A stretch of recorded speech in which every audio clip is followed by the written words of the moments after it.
Hello बच्चों, नमस्कार। मैं प्रशांत त्रिपाठी आज आपके सामने इंग्लिश का बहुत ही एक अमेजिंग टॉपिक लेकर के आया हूँ, जिसका नाम है ट्रांसलेशन ऑफ स्टोरी।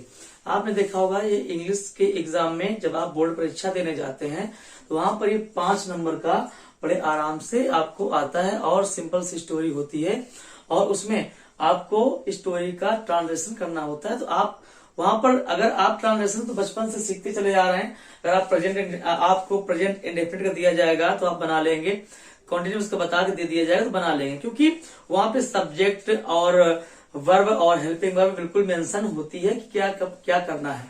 लेकिन जब स्टोरी आपकी आती है तो स्टोरी में आपको ये पता नहीं हो पाता है कि कहाँ मिक्स लिखा होता है, कि आपका सब्जेक्ट कौन सा है, आप का ऑब्जेक्ट कौन सा है। आप ऑब्जेक्ट और सब्जेक्ट में प्रायः बहुत ही कंफ्यूज रहते हैं और स्टोरी का अर्थ का अनर्थ निकल आता है और स्टोरी आपकी अच्छी जो ट्रांसलेशन होता है उसका आपका एक्यूरेट नहीं हो पाता है। तो ऐसा ही अगर आपके साथ हो रहा है तो वीडियो को पूरा जरूर देखिए और मेरे channel Made Easy to Learn को सब्सक्राइब करिए, लाइक करिए और शेयर जरूर करें। तो आइए देखते हैं कि स्टोरी कैसे हम सही कर पाएंगे, क्या हम गलत करते हैं तो क्या लॉजिक्स हैं, क्या करेंगे देखते हैं। जैसे यहाँ पे लिखा हुआ है, पहला, नव युवक अपने देश की सेवा करने हेतु अति उत्साहित दिखाई देते हैं। ठीक है, तो अगर यहाँ पे बात करें तो अगर आपका कहीं पर भी इस प्रकार से आ जाता है, का वर्ड लग जाता है, आपका का वर्ड लग जाता है, लिख लीजिए टैग वर्ड है, कुछ आपको टैग वर्ड बताने जा रहे हैं। क्या टैग वर्ड है? अगर आपका कहीं पे का लग जाता है, की लग जाता है, में लग जाता है, पर लग जाता है, ठीक है, इस प्रकार के अगर शब्द लगे हुए होते हैं किसी में तो वो आपके अदर वर्ड में जाएंगे, अदर वर्ड में वो हो जाएगा। अगर इसका फॉर्मेट देखें तो आपका फॉर्मेट स्टोरी का यही होता है, किसी भी ट्रांसलेशन का फॉर्मेट आपका यही होता है जो बॉक्स के अंदर लिखने जा रहे हैं। क्या फॉर्मेट होता है? पहले आप सब्जेक्ट को लिखते हैं, उसके बाद आप हेल्पिंग वर्ब को लिखते हैं, उसके बाद आप मेन वर्ब को लिखते हैं और उसके बाद आपका ऑब्जेक्ट आता है और उसके बाद जो बचा हुआ पार्ट होता है आपका अदर वर्ड होता है, अदर वर्ड्स में चला जाता है। और यही अदर वर्ड्स में क्या आते हैं? इन वाले पार्ट आते हैं, ऑन वाले पार्ट आते हैं, ठीक है, फॉर वाले पार्ट आते हैं। इट इज जितना भी आपका पार्ट आता है, अगर का, की, के, में, पर इस प्रकार का लिखा हुआ है या इन, ऑन, फॉर के साथ में कुछ भी वर्ड लिखा हुआ है या प्रीपोजिशन के साथ में कुछ भी वर्ड लिखा हुआ है, आप लिखेंगे तो उसको सबसे लास्ट में रखेंगे, क्योंकि वो अदर वर्ड होता है ना कि ऑब्जेक्ट होता है, ध्यान रखेंगे। अगर हम बात करें एक सेंटेंस दें आपको, अगर हम बात करेंगे तो आगे चल करके अकर्मक क्रिया, सकर्मक क्रिया, मतलब कि ट्रांजिटिव और इंट्रांजिटिव वर्ब क्या होती है इनको पढ़ाया जाएगा। जैसे एक सेंटेंस आपको हम बोलते हैं कि the birds fly in the sky, तो यहाँ पे अगर पूछा जाएगा यहाँ पे इस सेंटेंस में कौन सी क्रिया है तो आप बताएंगे अकर्मक क्रिया, क्योंकि फ्लाई के बाद इन द स्काई डायरेक्ट आ रहा है जो कि अदर वर्ड होता है ना कि ऑब्जेक्ट होता है। समझ जाएंगे तो अगर आप आगे की तैयारी करना चाहते हैं तो ये भी आप पॉइंट ध्यान रखिए कि अगर इन, ऑन, फॉर इनके साथ में कोई भी शब्द लिखा होता है तो ऑब्जेक्ट नहीं होता है, वो हमारा क्या होता है? अदर वर्ड होता है, जो कि ऑब्जेक्ट के भी बाद में लगता है। तो आइए सेंटेंस को देखते हैं। अगर हमारा सब्जेक्ट और हेल्पिंग वर्ब एमवी और ऑब्जेक्ट इसका फॉर्मेट सही जा रहा होता है तो हमारा सेंटेंस स्टोरी राइटिंग जो स्टोरी के ट्रांसलेशन करते हैं वो सही होता है। तो हमने देखा है कि नवयुवक अपने देश की सेवा करने हेतु अति उत्साहित दिखाई देते हैं। ठीक है, तो क्या है, अगर आप इसको भी कर सकते हैं तो कैसे करेंगे कि नवयुवक आपको यहाँ पे सब्जेक्ट मिल रहा होगा, कर्ता कौन सा है? नवयुवक है, वो कार्य कर रहे हैं। ठीक है, उसके बाद देखा हमने यूथ से लिख दिया, उसकी मीनिंग लिख दी। उसके बाद हेल्पिंग वर्ब क्या है? देखा ता, तीते लगा हुआ है तो यहाँ पे या तो यस का केस सिंगुलर के साथ में आता है, प्लूरल के साथ में यस नहीं लगता है क्योंकि ना निगेटिव है और ना ये वैसा यस का केस आएगा। तो अपीयर कर दिया, यूथ अपीयर, ठीक है, दिखाई देते हैं। इसके बाद कैसे दिखाई देते हैं? अति उत्साहित दिखाई देते हैं, तो इसमें वर्ब साथ एडवर्ब का ही प्रयोग करेंगे। वेरी एक्साइटेड लिख देंगे। काहे के लिए दिखाई देते हैं? तो टू सर्व और अपने कंट्री की तो टू सर्व दियर कंट्री बताया था कि जो हेतु वाला पार्ट होगा, के लिए वाला पार्ट होगा, फॉर वाला पार्ट होगा, ऑफ वाला पार्ट होगा, इन वाला पार्ट होगा, वो सब हमेशा क्या लगेगा, सबसे लास्ट में लगेगा।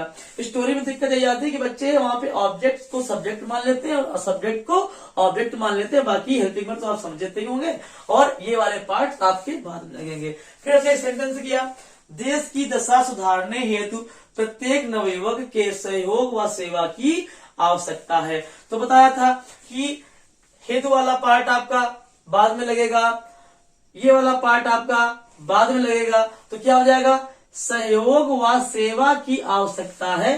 पहले इसको बनाएंगे, प्रत्येक नवयुवक के और देश की दशा सुधारने हेतु।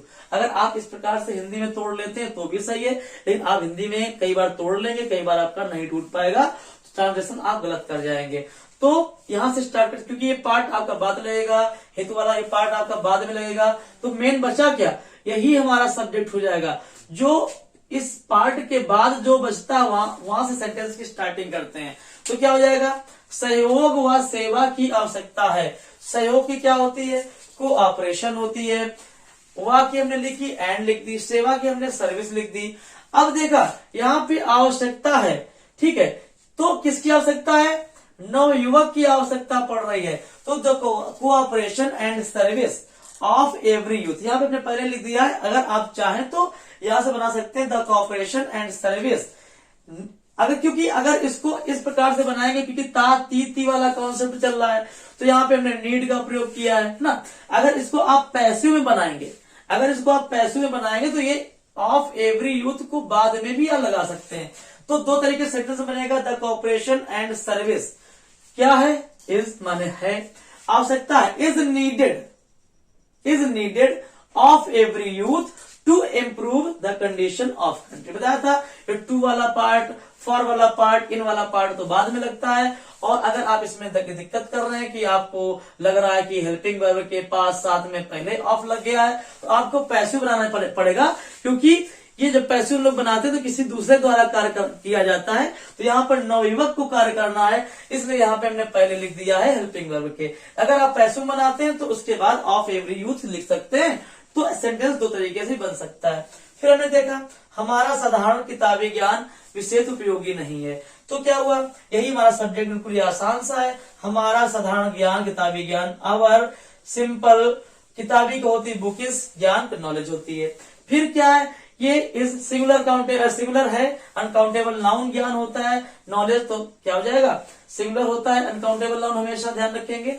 इज, उसके बाद नहीं है तो नॉट लग जाएगा।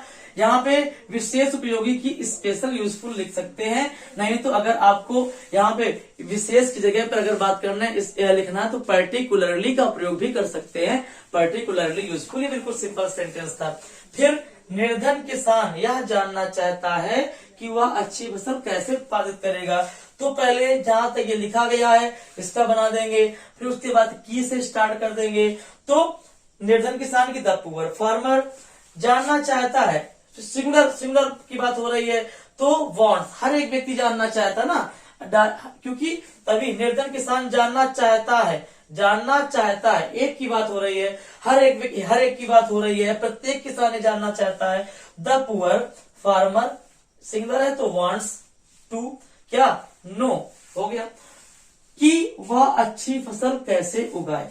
अब यहाँ बहुत से बच्चे दैट का प्रयोग कर देंगे, लेकिन जब यहाँ पर कैसे है तो कैसे जब मीनिंग यहाँ पे लिखेंगे तो ये हाउ और वाई और व्हाट आपने देखे होंगे, आपने नरेशन पढ़ा होगा, जो वहां पे इंट्रोगेटिव सेंटेंस आ रहा होता था।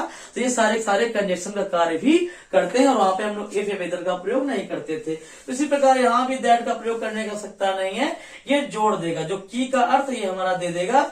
हाउ टू प्रोड्यूस अ, उत्पादित करना क्या होती है, प्रोड्यूस होती है, how to produce a good crop.